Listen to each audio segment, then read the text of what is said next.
এটাই তো আপনাদের মেন সমস্যা। একটা ভালো সম্বন্ধ আসলেই মেয়ের বিয়ে দিয়ে দাও। আপনাদের কারণেই মেয়েদের ভবিষ্যৎ অন্ধকার হয়ে যাচ্ছে। আচ্ছা বলুন তো, আপনার মেয়ের বয়স কত হলো? হয়তো এবার 13 হবে। 13 বছর বয়সে মেয়ের বিয়ে দিয়ে দিচ্ছেন? ছি ছি, 13 বছর বয়সে মেয়ের বিয়ে দিয়ে দিচ্ছেন। আর যদি এই বিয়ে বন্ধ না করেন, তাহলে আমরা অন্য ব্যবস্থা নিতে বাধ্য থাকবো। এ বলে গেলাম কিন্তু। চলো কমলার সাথে।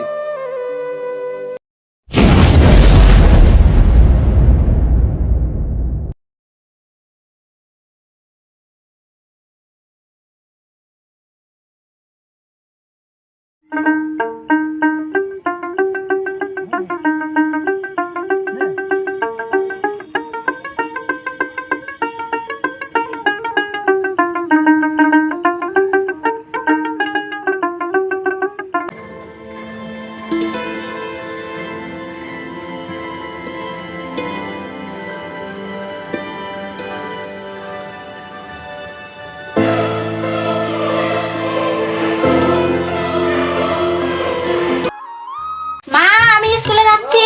যা মা, সাবধানে যা।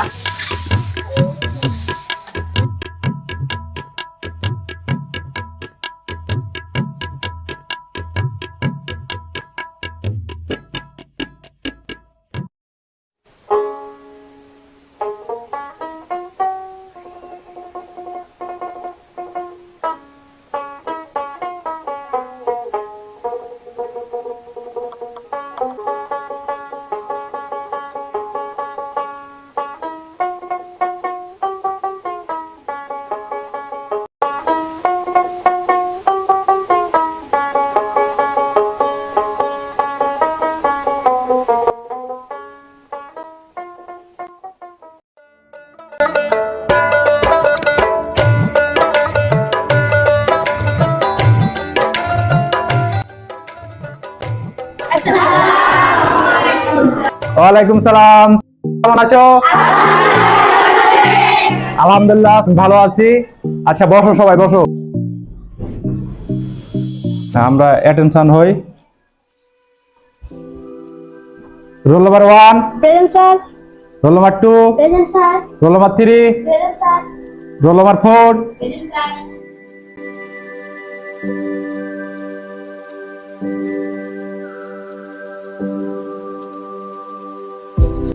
2। Present sir. আজকে ক্লাসের পড়া কি ছিল তোমাদের? সখী বলো তো আজকে কি ভাব সম্মেলন ছিল আমাদের? স্যার, শিক্ষা জাতি মেরুদণ্ড ছিল। শিক্ষা জাতির মেরুদণ্ড। আচ্ছা 2 লাইন বলে শোনাও দেখি। মেরুদণ্ড ছাড়া যেমন মানুষ মাথা উঁচু করে দাঁড়াতে পারে না, ঠিক তেমনি শিক্ষা ছাড়া কোনো জাতি তার জীবনে স্বপ্ন পূরণ করতে পারে না। বাহ, খুব সুন্দর হয়েছে তো। আমি জানি তোমরা খুব ভালো স্টুডেন্ট, প্রতিদিন পড়ালেখা করে আসছো, খুব আমাকে ভালো লাগছে। ঠিক আছে বসো। খুব সুন্দর হয়েছে, তবে আরো সুন্দর করে আসতে হবে, সুন্দর করে পড়ালেখা করে আসতে হবে। তোমরা ঠিক একদিন তোমাদের স্বপ্ন পূরণ করতে পারবে, কিন্তু তোমাদের তার সদিচ্ছা থাকা লাগবে। আচ্ছা, এই ভাব সম্প্রসারণটি আগামীকালকে আবার পড়া থাকলো। এই ভাব সম্প্রসারণটি খুব গুরুত্বপূর্ণ ভাব সম্প্রসারণ। নেপোলিয়ান একটি কথা বলেছিল, সেটি হচ্ছে তোমরা একটি শিক্ষিত মা দাও, আমরা তোমাদেরকে একটি শিক্ষিত জাতি দেব। আমরা প্রত্যেকে শিক্ষিত মা চাই তো?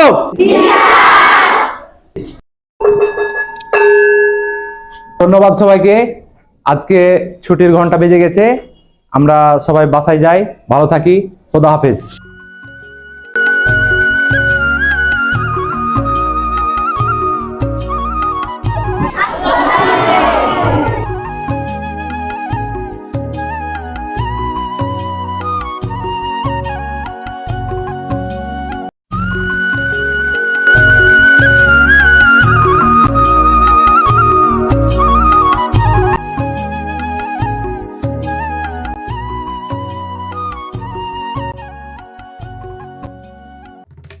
স্যার আজ স্কুলে বললো পড়ালেখা করতে হলে সবার একটা স্বপ্ন থাকতে হয়। তো তোর কি ইচ্ছা, তুই কি হতে চাস? আমার ইচ্ছা আমি স্কুলের ম্যাডাম হব, কারণ গ্রামের মেয়েদেরকে পড়ালেখা করাবো। ছেলেদের পাশাপাশি মেয়েদেরকেও শিক্ষিত করব। এটা আমি সকলের বাবা মাকে বুঝাবো। তোর কি ইচ্ছা, তুই কি হতে চাস? আমার ইচ্ছা আমি ডাক্তার হতে চাই। কি? সে তো অনেক খরচ, তো বাবা মা পারবে? তাতে কি হয়েছে? স্যার বলেছেন না, ইচ্ছা থাকলে তোমরা তোমাদের স্বপ্ন পূরণ করতে পারবা। পরিশ্রম করো, দেখবে তোমাদের স্বপ্ন তোমাদের কিভাবে অবাক করে দেই। গল্প হলো, তোরা তোদের বাড়ি যা, কাল আবার স্কুল তাড়াতাড়ি আসিস।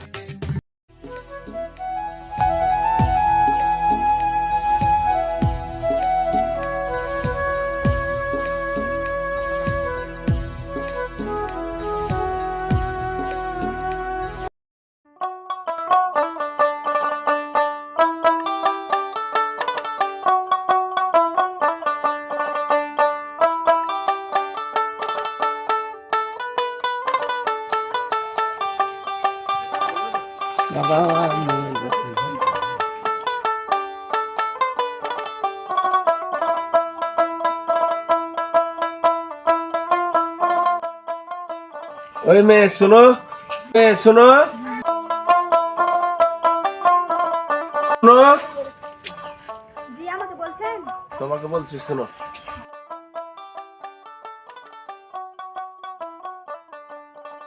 আচ্ছা মেয়ে, তোমার নাম কি? আমার নাম মোসাম্মদ সফি খাতুন। আচ্ছা মেয়ে, তোমার বাড়ি কোথায়? আমার বাড়ি উত্তরপাড়া। তোমার বাবার নাম কি? আমার বাবার নাম রহমত আলী। ও, তুমি রহমত আলী মেয়ে। আচ্ছা ঠিক আছে মা, তুমি যাও।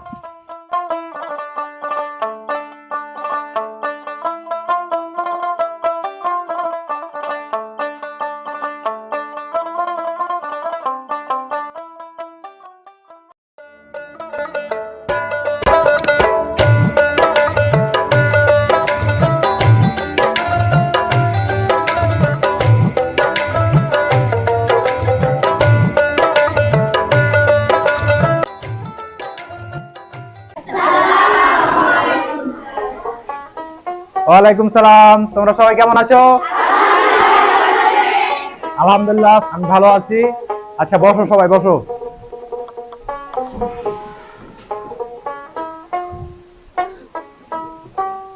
Attention please. Roll number 1, present sir. Roll number 2, present sir. 3, present sir.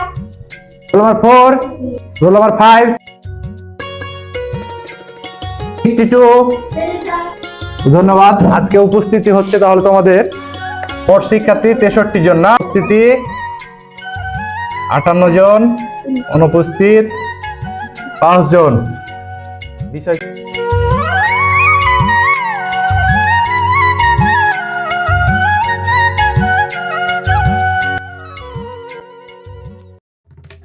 আজকে তোমাদের কি ক্লাস ছিল? আজকে সবাই বাসার পড়া করে আসছো? হ্যাঁ, শুনে খুব ভালো লাগলো। তোমরা প্রতিদিনই পড়া করে আসছো, খুব ভালো স্টুডেন্ট। তো আজকে তোমাদের যে ক্লাসটা হবে সেটা হচ্ছে বাল্যবিবাহ।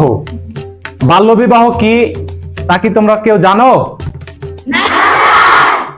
বাল্যবিবাহ হচ্ছে অপ্রাপ্তবয়স্ক ব্যক্তির ইচ্ছা কিংবা অনিচ্ছায় যে বিবাহ সংঘটিত হয় সেটাই হচ্ছে বাল্যবিবাহ। বিশেষ করে বাল্যবিবাহ মেয়েদের ভিতরেই সংঘটিত হয়ে থাকে বেশি। বাল্যবিবাহটা আসলে কিসের জন্য হয়, আমাদের কেন হয়, এ সম্বন্ধে আমাদের ধারণা আছে কারো?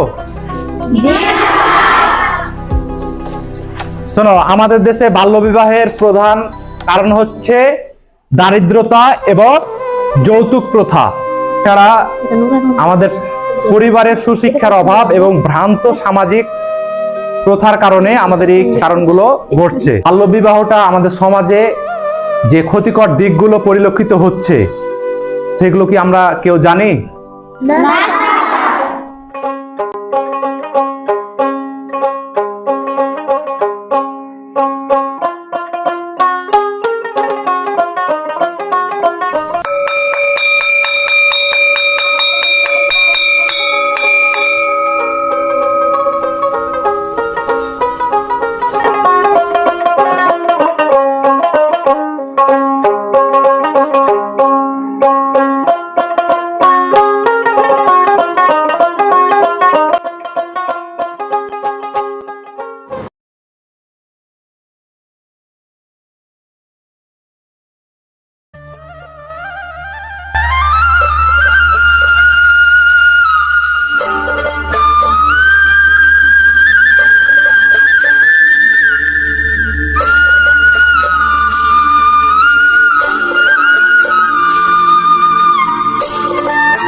কিরে ওটা সখী না? হ্যাঁ, ওটা তো সখী। চল তাহলে ওর কাছে যাই, চল।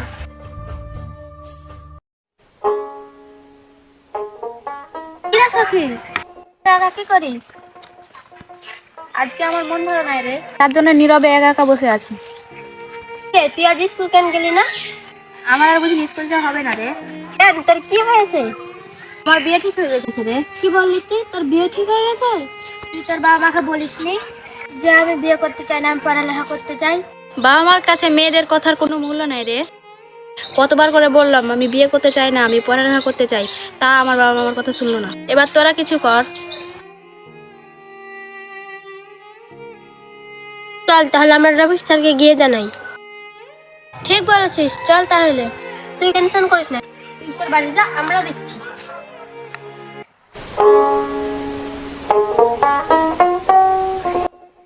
হে আল্লাহ, তুমি আমাকে রক্ষা করো।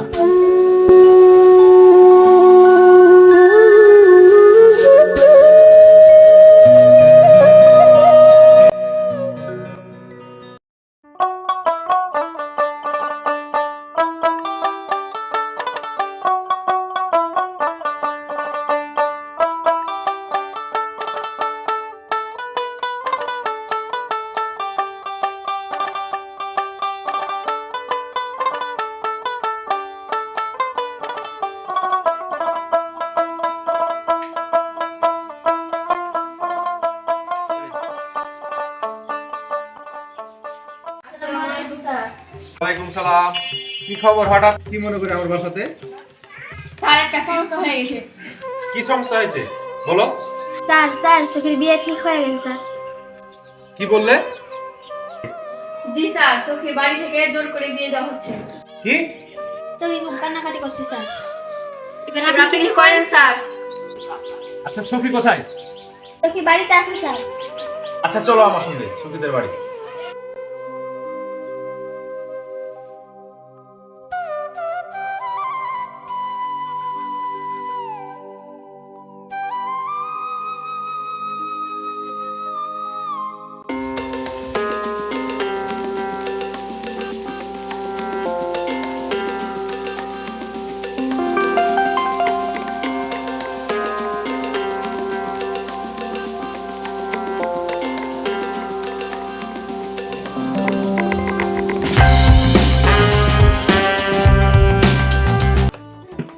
কি আবার কমলার সাথে একসাথে আমার বাড়িতে?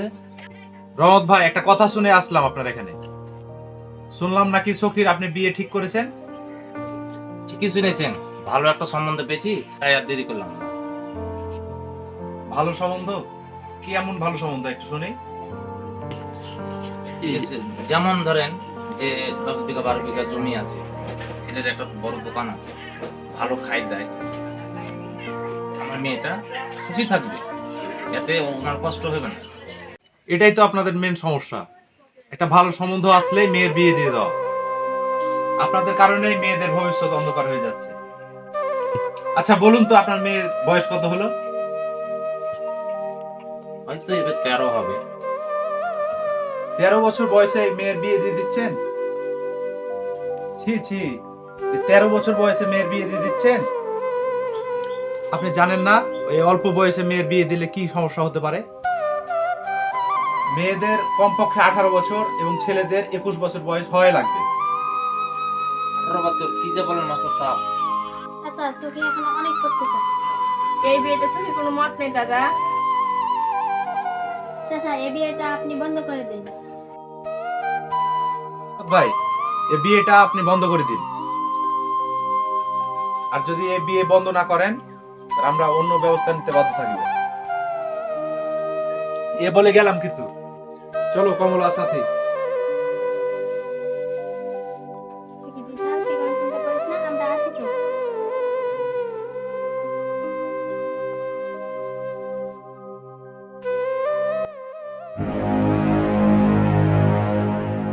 শেষমেশ মাস টাকা ডেকে আছে, আমাকে অপমান করলি। মা, আমি পড়তে চাই, আমি পড়তে চাই। মারে উপায় নাই। মা, আমি মেয়ে বলে এতই যদি তোমাদের কাছে বোঝা হয়ে থাকি, তাহলে আমি পরের বাড়িতে কাজ করব, তবু আমি লেখাপড়া করব। আমি মেয়ে বলে কি আমার স্বপ্নের কোনো মূল্য নেই? আচ্ছা পড়তে যখন চাস আমার জামাইকে বলে পড়ার ব্যবস্থা করে দেবো। আর পরও যদি তুই বিয়েতে রাজি না না থাকিস, তাহলে তোকে রেখে আমরা দুজন বাড়ি ছেড়ে চলে যাবো। আমরা তোকে এত কষ্ট করে বড় করলাম, আর আমাদের দাম নেই তোর কাছে? আমার বিয়ে দিয়ে